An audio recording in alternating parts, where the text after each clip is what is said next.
I mixed up some more mud, and incidentally I cleaned out my pan before I mixed up any additional mud. Okay, I do that all the time. Some people do it every other pan. I do it every time. Okay, so I'm going to add more mud to the outside. I'm just going to wipe it on there like that. And as I go, I'm going to try to keep more pressure as I take it off. I'm going to put my finger like that and push on there. I'm going to try to let the right hand side float off of there so that I can kind of get it on there right. Okay, might take you a little bit of practice. Just put it on tight over here and then kind of wipe off. Okay, that's how you're going to put it on. You're going to put it on this way. You're not going to put it on. I mean, you can wipe it on like that, but you're going to pull it that way. You don't want to go back into your wet mud. Okay, so I'm going to put some more on there. Wipe the edges off so as I put it up, I try not to get any of it getting down on the floor. Okay, if I get some on the floor, you know, I'll have to wipe it up.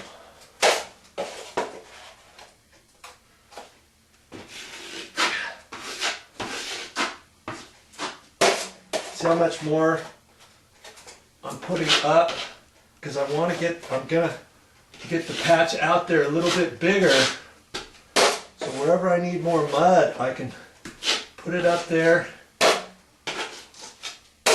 and take it off. Push on that one over on this edge. I got my finger over here and I just push tighter and I kind of skim that off as I go. That's why these blades are kind of flexible. You might not have known that. The first time I put sheetrock mud up, I didn't really know that concept. Nobody ever taught me that. And I watched my main sheetrockers all the time, and it just looked like they're just going flat all the time. Little did I know there was a secret behind it. I'm putting pressure over here, letting my inside float. And that's pretty much all I'm going to do right there. Okay? Once this dries, if I feel like I want to put a little bit more quickset up there, I can mix up a little bit more and do a tight skim on there, knowing that I'm going to get it all. Especially if you see any high ridges or low ridges that you thought, oh, I should put a little bit more on. You keep playing with it, keep playing with it, keep playing with it on the second coat. You don't get it exactly perfect.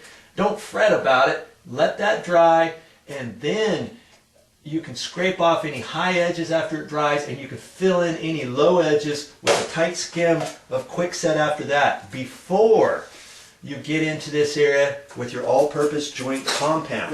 You put your all-purpose joint compound on there too quick, and if there's any deep gouges, and if you only put one coat all-purpose joint compound up there, guess what happens? Yes, it dries, and when it dries, it shrinks, and then you're going to see the line, any deep little grooves or gouges again. Okay, that's why I try to get it tight with the quickset first.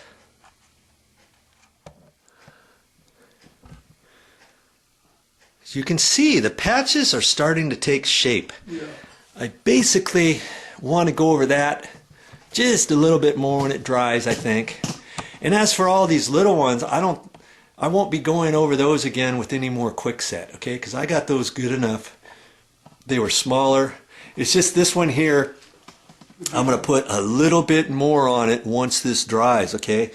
Well, since I put the quickset on, it's not going to take that long for it to dry. This is the second coat. It's not as thick maybe as the first coat, so it shouldn't take as long to dry. Just keep an eye on it and remember to let it dry hard enough before your next coat. Now, at this point, if you wanted to put all-purpose joint compound over this big patch in the middle, let this dry pretty good before you start with your all-purpose joint compound.